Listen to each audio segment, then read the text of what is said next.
नमस्कार। आप सुन रहे हैं द बॉलीवुड रेडियो और मैं हूं आपके साथ आकाश। दोस्तों, किस्सा ये ऋषिकेश मुखर्जी का है। ऋषिकेश मुखर्जी को अगर सिनेमा का स्कूल कहा जाए तो ये अतिशयोक्ति नहीं होगी, इसमें कुछ भी गलत नहीं होगा। हिंदी सिनेमा को उन्होंने बेहद करीब से देखा, समझा और अपनी फिल्मों को नया आकार देने की कोशिश की। उनका व्यक्तित्व और फिल्में इस दुनिया में कदम रखने वालों के लिए एक ऐसा स्कूल है जहां वो फिल्मों और उनसे जुड़ी बारीकियों को समझ सकते हैं।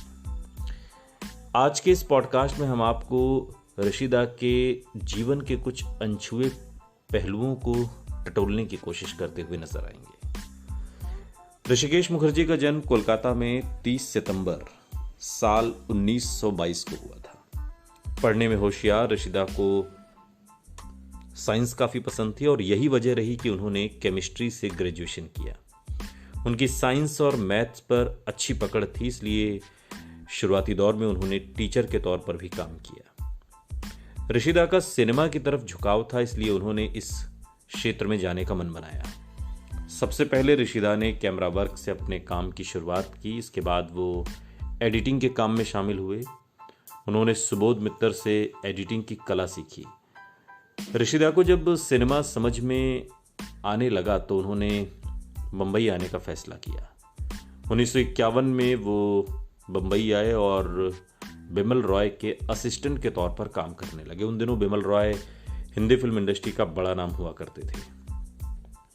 बिमल रॉय जैसे फिल्मकार के साथ जुड़ना उनके जीवन का सबसे बेहतरीन फैसला साबित हुआ।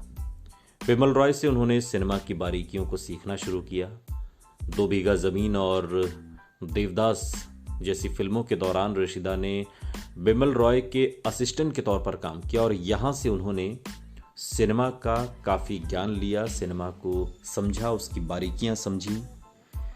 सिनेमा की बारीकियों को समझने के बाद ऋषिदा ने 1957 में मुसाफिर फिल्म से निर्देशन की दुनिया में कदम रखा। इसके बाद उन्होंने आशीर्वाद, सत्यकाम, गुड्डी, चुपके चुपके, आनंद, बावर्ची, गोलमाल, आलाप जैसी कई फिल्में बॉलीवुड को दी। ऋषिदा की फिल्में हमेशा भीड़ से अलग रहीं। वे छोटी छोटी बातों को बड़े ही असरदार तरीके से दिखा दिया करते थे। उनकी फिल्मों की एक खास बात और थी कि वो भारतीय संस्कृति से फिल्में उनकी हमेशा जुड़ाव उनका रहता था। उनकी फिल्मों में भारतीय संस्कृति की एक अलग ही झलक देखने को मिलती थी। ऋषिकेश मुखर्जी की आखिरी फिल्म थी झूठ बोले कौवा काटे। लंबी बीमारी के बाद 27 अगस्त 2006 को उन्होंने अलविदा कह दिया। 1999 में उन्हें दादा साहब फाल्के और 2001 में उन्हें पद्म विभूषण से सम्मानित किया गया। इसके अलावा भी उन्हें कई फिल्म फेयर अवार्ड्स मिले थे। ऋषिदा आज होते तो कैसी फिल्में बनाते, किस तरह की फिल्में बनाते?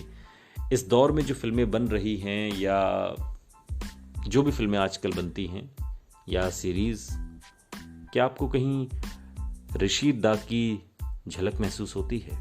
अगर हाँ तो कमेंट बॉक्स में हमें ज़रूर बताइएगा। सुनते रहिए द बॉलीवुड रेडियो, सुनता है सारा इंडिया।